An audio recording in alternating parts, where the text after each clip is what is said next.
Manuel Seara, son artista plástica e performer e son de Galicia. Son Verónica Ramilo e son traballadora social, sexóloga e fotógrafa.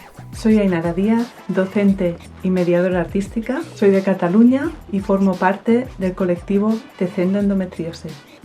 En el colectivo Tecendo utilizamos diferentes herramientas artísticas. En este momento nos hemos centrado en las artes visuales, concretamente en la fotografía, pero cada una de nosotras experimenta con diferentes herramientas, como la performance, el collage, el arte mural, la danza o la escritura creativa. Según las necesidades, utilizamos una herramienta u otra. Tecendo Endometriose damos un pouco unha plataforma a outras persoas afectadas pola enfermidade que queiran compartir a súa experiencia artística, non?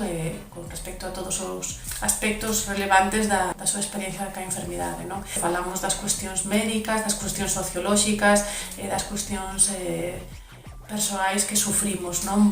Derivadas dunha sociedade patriarcal e tamén dunha enfermidade totalmente ausente na investigación.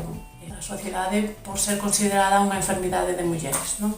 Creo que nuestro trabajo con el colectivo Tecendo influye en nuestro entorno más cercano en cuanto que personas que antes no expresaban su relación con la enfermedad están empezando a compartir sus experiencias y sus obras en redes sociales, y a partir de aquí se está creando una red reivindicativa y de apoyo mutuo que cada vez es más grande. Uno de los consejos que daría a futuras activistas en potencia sería seguir el lema "lo personal es político".